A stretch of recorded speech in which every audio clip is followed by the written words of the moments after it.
अगर उनको कोई मौका मिले कि घर बैठ के ही अगर कमाने का मौका मिले तो कर हम देते हैं। क्या क्या फील्ड्स को क्या बोलते हैं, दुकान में देते हैं बेचने के लिए। अच्छा, ऐसा कोई है मतलब जैसे आजकल ऑनलाइन बहुत सारा है ना कि वो फोटो डालो ऑनलाइन, सिखाना पड़ेगा, मतलब फिर वो सीखेंगे। इंटरेस्ट है लोगों को यहाँ पे औरतों को कुछ से। अच्छा, मतलब सभी को कुछ ना कुछ करना है, बट वो कैसे आगे। हाँ क्यों नहीं, मैंने भी ग्रेजुएशन की तो घर की काम कर रही हूँ। पे कोई है जैसे ट्यूशन जो होते हैं ना घर बैठे सिखाते हैं? हाँ पढ़ाते हैं, लेकिन मैं घर में ही पढ़ाती हूँ अपने। सबको ये लैपटॉप या कंप्यूटर आता है किसी को? हाँ मैंने। इस वक्त हम बैठे हैं पानीहाल के क्रावा पंचायत में और हमारे साथ मौजूद है जो महाराष्ट्र से एक मधुरा जी आई है। ये सोशल वर्क का काम करती है। ये लद्दाख में के लोगों से मिली है, वहाँ की वुमन से मिली है, जो वहाँ की लड़कियां हैं उनसे मिली। और बनिहाल में भी हमारे साथ जी मीडिया के साथ इनकी मुलाकात हुई और हमने इनसे जब बात की तो उन्होंने कहा हम सोशल वर्क करते हैं। यहाँ की लोकल्स जो वुमेंस है उनके साथ मिली, उनके घर डोर टू डोर गई, उनकी राय जानी है, वो किस तरीके से अपनी ज़िंदगी में गुजर बसर करते हैं, अपने बच्चों को किस तरीके से पालते हैं। होता है हाउस वाइफ का काम बहुत ही ज़्यादा जो होता है बिजी लाइफ रहती है उनकी, लेकिन उसके साथ साथ वो अपने बच्चों को किस तरीके से केयर करते हैं, किस तरीके से अपने बच्चों की पढ़ाई में हाथ बटाते हैं, उनकी मदद करते हैं। तो मधुर जी से हम बात करने की कोशिश करेंगे। ये लद्दाख से आई है और बनिहाल में हमसे मुलाकात हुई। नमस्ते, मेरा नाम मधुरा है, मैं महाराष्ट्र से आई हूँ। ऑलमोस्ट 1.5 साल में 1.5 ईयर में लद्दाख में थी और लद्दाख में मैंने मेजरली काम किया है दैट वाज फॉर बच्चों के साथ और विमेन एम्पावरमेंट के लिए। तो बहुत अलग अलग प्रोजेक्ट्स किए और उस टाइम मुझे रियलाइज़ हुआ कि जम्मू एंड कश्मीर, श्रीनगर में भी बहुत कुछ है जो हम कर सकते हैं, जहाँ पे बहुत सारे लोग पहुँचते नहीं हैं। तो बनिहाल मैंने भी थ्रू ए फ्रेंड ही मैंने नाम सुना और फिर हमने सोचा कि एक बार जाके देख तो ले कि हाँ जी क्या है और कितना मतलब यहाँ आने के बाद आई रियलाइज दैट जो विमेन हु आर देयर, जो हाउस वाइफ आप बोले, I mean the work they are doing, मतलब घर के काम में भी करते हैं। और जब मैंने सुना कि बच्चों को भी वो खुद पढ़ाते हैं, ट्यूशन भी अपने बच्चों का लेते हैं, थोड़े बहुत जो लेडीज़ वो अपना दे आर ट्राइंग कि जो जिन्होंने पढ़ाई की है आगे भी हम कुछ और कर सके, तो सेल्फ हेल्प ग्रुप जो उन्होंने बताया तो उनके थ्रू अलग कुछ ना कुछ करने की कोशिश कर रहे हैं।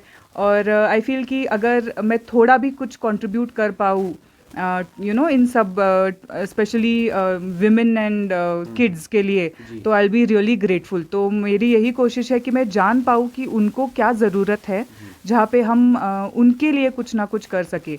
ऑफ कोर्स ऐसा होता है कि समटाइम्स इट्स हैपन्स कि आप बाहर नहीं जा सकते, आप घर में बैठे ही आपको कुछ ना कुछ क्या बोलते हैं सोर्स ऑफ इनकम चाहिए। तो वो हम कैसे, जिस तरीके से यहाँ पे अभी जो हमारी बहनें थे उन्होंने बात करी, किसी ने डेयरी फार्म खोला है, किसी ने सिलाई का काम किया है, कोई सेल्फ हेल्प ग्रुप से काम कर रहा है, तो इनके लिए हाँ इनके लिए कुछ ना कुछ करना है। मतलब अगर आपने सिलाई का काम किया तो वो आगे बेचना कैसे है, लोगों तक पहुँचना, आपका ब्रांड भी छोटा मोटा जो भी है वो लोगों तक कैसे पहुँचना है, या जो भी उनकी ज़रूरत है। तो अभी मेरा मकसद यही है इस बार आने का कि उनसे पहले जान लूँ आप, हाँ जी, कि आपको क्या चाहिए, आपकी ज़रूरत क्या है, और उस हिसाब से फिर डेफिनेटली मुझे बनिहाल में या फिर आजू बाजू जो भी विलेजेस है जहाँ पे ज़रूरत है, एक्चुअली जहाँ पे हेल्प नहीं पहुँचती, जहाँ पे थोड़ा कम एनजीओज जाते हैं, उस जगह जाके I want to really work for women and kids. That's what. जिस तरह मधुर जी आपने कहा कि हम मदद करना चाहते हैं, आपका मेन मकसद यही है, तो क्या आपका कोई एनजीओ ऐसा है कि जिस तरीके से आप लोगों की मदद करते हैं, इन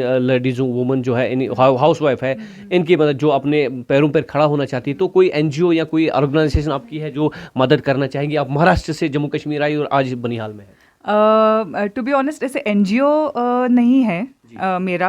ऑफ कोर्स मेरा एक ऑर्गेनाइजेशन है आरोहाना कंसल्टेंसी करके, जहाँ पे हम सोशल मीडिया और मार्केटिंग करते हैं। बट जब भी ऐसे कुछ प्रोजेक्ट्स आते हैं तो देर आर बहुत सारे ग्रुप्स हैं जो जिससे मैं जुड़ी हुई हूँ, उनसे ये प्रोजेक्ट देके फंडिंग लेके फिर हम आगे उनकी मदद हो हाँ जाती जी है, जो ज़रूरतमंद लोग हैं उनकी मदद हो 100%, जाती हाँ मतलब क्लियर है कि मैं यहाँ पे आई हूँ तो ऑफ कोर्स इतनी विलेज एरिया में जहाँ पे लोगों को पता नहीं है तो आई हूँ तो मदद करनी ही है आई हूँ। जी, जी। तो ऑफ कोर्स ऐसे कुछ ना कुछ एनजीओज रहते हैं और या फिर चैरिटेबल ट्रस्ट रहते हैं जो लोगों को फंडिंग मिलती है और आगे उनको कुछ ना कुछ दे डोंट अंडरस्टैंड कि मैं कहाँ कौन सी डायरेक्शन में जाऊँ, किन लोगों को मदद करूँ। तो वहाँ पे हम जाके हमारा प्रोजेक्ट देते हैं एंड देन वहाँ से हमें फंडिंग मिल के हम उनको ऐसे लोगों ऐसे विलेजेस में जहाँ पे एक्चुअल ज़रूरत है हम हेल्प करते हैं। तो जैसे आपने हम बातों बातों में अभी बिना कैमरा के अभी कह रहे थे कि मेडिकल कैंप वगैरह कि ऐसा वो प्रावधान है कि आपकी जो ऑर्गेनाइजेशन है कि जहाँ मेडिकल की ज़रूरत है दूर दराज लोग हैं तो उनको वो मदद आप कर पाएंगे?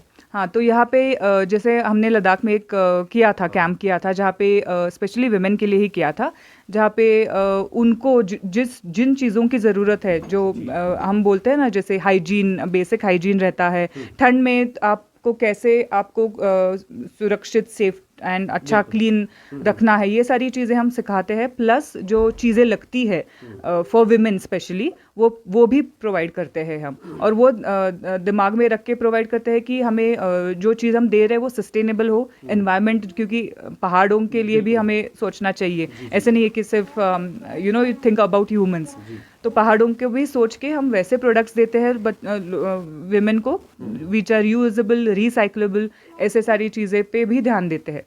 तो दैट इज़ हाउ प्रोजेक्ट्स किए हैं हमने और आगे भी करना चाहते हैं। तो मैम बनिहाल अब लद्दाख जैसे आप कहने 2 साल लगाए तो बनिहाल में पहली बार आपने विजिट करी? हाँ जी फर्स्ट टाइम आई हूँ। डिस्ट्रिक्ट रामबन में? हाँ जी मैं कश्मीर ही फर्स्ट टाइम आई हूँ। अच्छा। ये फर्स्ट टाइम विजिट और डायरेक्ट आपका कश्मीर में जाना हुआ तो उसके बाद अब वापस रिटर्न जो है बनिहाल में? हाँ हाँ जी और कुछ मैसेज देना चाहेंगी यहाँ की वुमेन्स जो यहाँ की लड़कियाँ हैं जो हमारी बहनें हैं उनके लिए कोई मैसेज कि किस तरीके से अपने बिजनेस में अपने आप को मजबूत करेंगे अपने आप को जो कुछ ऐसे भी हमने देखे हैं जो घर से बाहर नहीं जाना चाहते हैं तो कुछ उनके लिए मैसेज जो अपने हाउसवाइफ के साथ साथ जो है बिजनेस भी चलाएगा हाउसवाइफ के साथ साथ अपनी बच्चों को भी तैयार कर रहा है आगे जाके फ्यूचर में जो उनकी फिर जो है वो उनका तकदीर बदल जाता है हम यूँ कहें तो उनके लिए कोई मैसेज?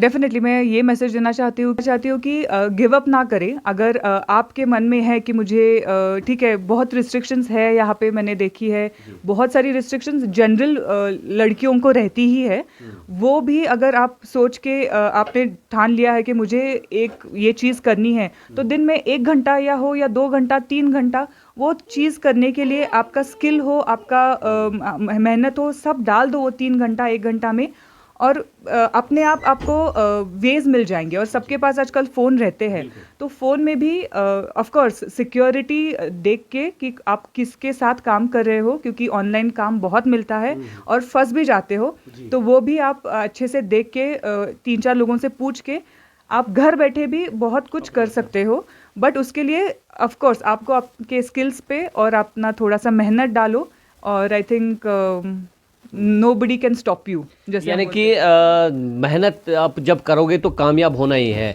जब भी आप मेहनत करोगे तो उसका फल जो है मीठा हमेशा रहेगा। तो ये थे हमारे साथ मधुरा जी जो लद्दाख में 2 साल लगा के आए और वहाँ की वुमेन्स के लिए उन्होंने काफ़ी मदद की जिस तरह ये बात कर रहे थे। तो आज ज़िला रामन के बनिहाल में इन्होंने विज़िट की और यहाँ के जो लोकल्स वुमन हैं जो हाउस वाइफ है उनके साथ मिली उनकी राय जानी उनके अंदर जो ख्यालात थे जो इजहार करना चाहते थे किसी और के सामने नहीं लेकिन वुमन जब मिले उन्होंने अपने दिल के राज शेयर किया तो उन्होंने भी वादा निभाया कि आने वाले वक्त में उन्होंने वादा किया कि जितनी भी मदद हो सके हमारी ऑर्गेनाइजेशन है उनके ज़रिए उन लोगों की ये मदद ज़रूर करेंगी। मैं खुर्शीद अहमद जी मीडिया के लिए रामन बनिहाल से।